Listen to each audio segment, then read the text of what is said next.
为什么我拍了几坨屎也可以把照片卖出去？这就是本期的主要内容。虽然有点重口味，但是放心吧，下面不会有任何让你感到不适的地方。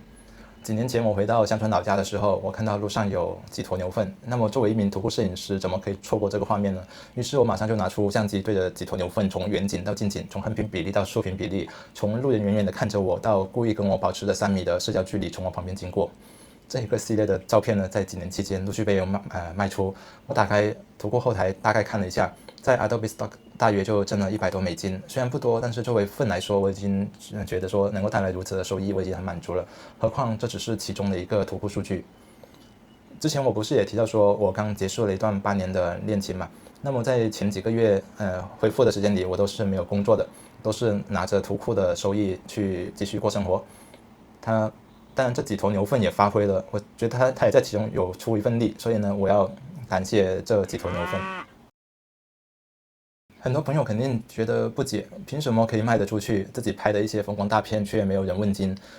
拍摄图库照片的时候呢，我们需要去联想说，这张照片可以用在什么商业用途。如果思考许久还是想不通，那么多半这张照片就卖不出去了。以牛粪为例子，各位可以联想到什么呢？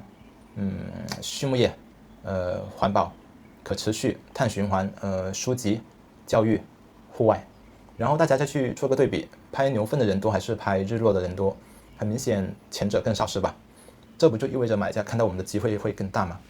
粪作品自然也就更加容易售出。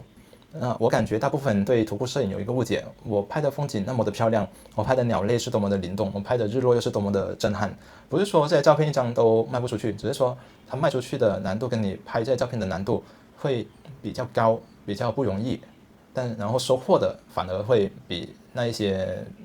更少一些。我们需要知道的是说，当我们去做徒步摄影的时候，我们就相当于服务者，图片内容要服务于买家。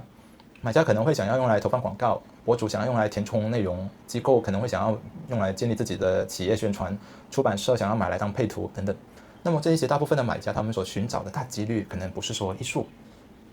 他们通常找的是一张能够理解某种事物，然后去或者是说销售某种产品，推广某种服务的影像，就以此类推。当大部分的图库公稿人把自己认为最漂亮的图片上传，然后经过一段时间没有人下载，或者是说寥寥几元、几十元，就会觉得自己的努力不被认可，然后不值得。很多时候他们的照片真的很漂亮，就像我之前在评论区看到的很多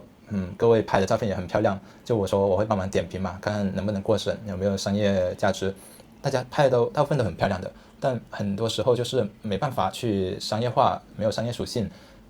加上可能有一些比较容易犯的错误，然后大家都没办法把这些图片上传到图库中，就也很遗憾。我也希望大家可以卖出自己最爱的照片，但有的时候工作跟热爱就是很难做平衡，是吧？徒步摄影大家可能没有大家想象中那么简单，但是好消息是，当你看了本期的内容的时候，你就已经比其他人更加了解徒步摄影了，从而也比较能够更清楚的知道自己应该去拍什么内容，还要不要花时间在这上面。最后我们做个总结，图库摄影更多的是在于用途，而不是美学。学到的朋友帮忙点个赞，刚进来的朋友帮忙点个关注，让我更有动力出下一期的内容。那么如果你也有什么不明白的，或者是说你也不清楚自己的照片能不能过审，有没有商业价值，那么也可以在评论区留言，把你的照片发出来，然后我会尽我所能的给一些建议。在此也感谢上一期内容帮忙点赞、转发、分享、关注的朋友们，还有投了硬币的各位，非常的感谢大家支持。那么我们下期再见吧。